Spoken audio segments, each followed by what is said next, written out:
ఈడ మొత్తం మీద స్పీకర్ను ఆగం చేస్తారు.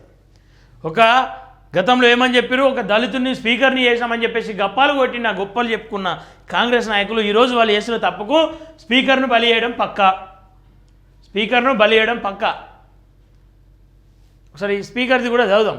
దానంకు స్పీకర్ నోటీసులు, రేపు విచారణకు రావాలని స్పష్టీకరణ, అనార్థ పిటిషన్ కొట్టివేయాలని దానం నాగేందర్ అఫిడవిట్ అని చెప్పి చూస్తా ఉన్నాం. నేనేమంటా ఉన్నా, స్పీకర్ను ఖచ్చితంగా త్వరలో బలి చేయబోతూ ఉన్నారు. ఈయనకు అన్నీ తెలిసినా ఆ కాంగ్రెస్ వాళ్ళు చెప్పమనేది చెప్తుంది. స్పీకర్ పని ఏంది, కాంగ్రెస్ వాళ్ళు చెప్పమనేది ఎప్పుడు అంతే. ఆడ ఏం లేదు, ఆయన స్వంత వ్యక్తిగత అంశం లేదు, ఆయన ఎంక్వైరీ లేదు, బొంద లేదు, బొసాడం లేదు. ఏం చెప్పమంటే అది చెప్తాడు, ఏ రిపోర్ట్ ఇవ్వమంటే ఆ రిపోర్ట్ ఇస్తాడు అంతే. దానికి మించి ఆయన చేసేది ఏం లేదు, పడగొట్టేది కూడా ఏం లేదు వాస్తవానికి. అందుకే ఏమేం చెప్తా ఉన్నానంటే, ఈ అగ్రకుల పార్టీలలో అగ్రకుల వ్యక్తుల మధ్యలో మన బహుజనులు ఎవరున్నా సరే కీలు బొమ్మల్లో బతకాల్సిన పరిస్థితి తప్ప సొంత నిర్ణయాలు తీసుకొని సొంతంగా పరిపాలన చేసే అవకాశం ఉండదు. అది పరిస్థితి. అంత దిగజారిపోయి పనిచేయాల్సిన పరిస్థితి ఏర్పడుతూ ఉంది ఈయన పరిస్థితిలాగా. ఎమ్మెల్యేల అనార్థ పిటిషన్పై బుధవారం బిగ్ ట్విస్ట్ చోటు చేసుకుంది.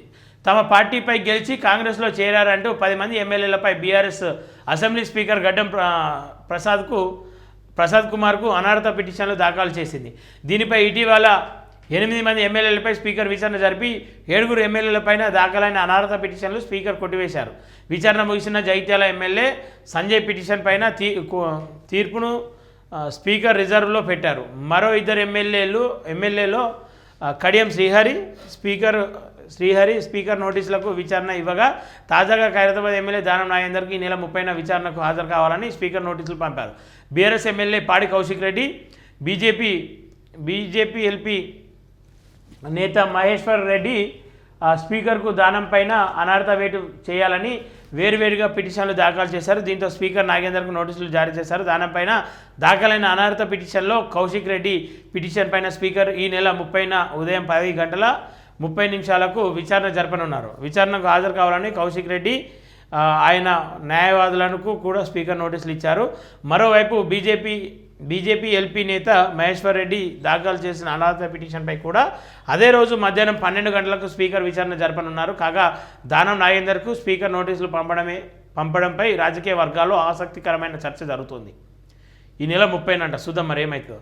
నాగేందర్కు స్పీకర్ నోటీసులు పంపడంపై రాజకీయ వర్గాల్లో ఆసక్తికర చర్చ జరుగుతుంది. విచారణ అనంతరం స్పీకర్ తీర్పు పైన పొలిటికల్ సర్కిల్లో తీవ్ర ఉత్కంఠత నెలకొననుంది అని చెప్తా ఉన్నారు. మరి న్యాయవాదులు వస్తారు, అక్కడికి ప్రజలు వస్తారు, వాళ్ళ ముందు ఏమని మాట్లాడతారు మీరు పోయి? ఎట్లాంటి పరిస్థితులు ఏర్పడతాయి? అరే ఈయన కాంగ్రెస్లో లేడని చెప్పేసి నిరూపించేంత అది ఉందా మీకు? ఎట్లా అని చెప్పేసి కాంగ్రెస్లో టికెట్ ఇచ్చిరని చెప్పేసి అడిగితే ఏం చెప్తావు? బలిక బక్కర్ అవుతావు నువ్వు.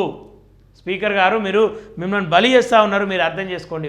ఉన్నట్టు రిపోర్ట్ ఇచ్చేయని, ఉంటుంది పోతుంది. నేను తప్పు చేయకుండా ఒకవేళ నీ పదవి పోయిందనుకో, నిజాయితీగా ఉన్నా కాబట్టి నా పదవి పోయిందని చెప్పేసి రేపు గుండెను గుద్దుకొని చెప్పచ్చు, గల్లా ఎగరేసుకుంటా చెప్పచ్చు.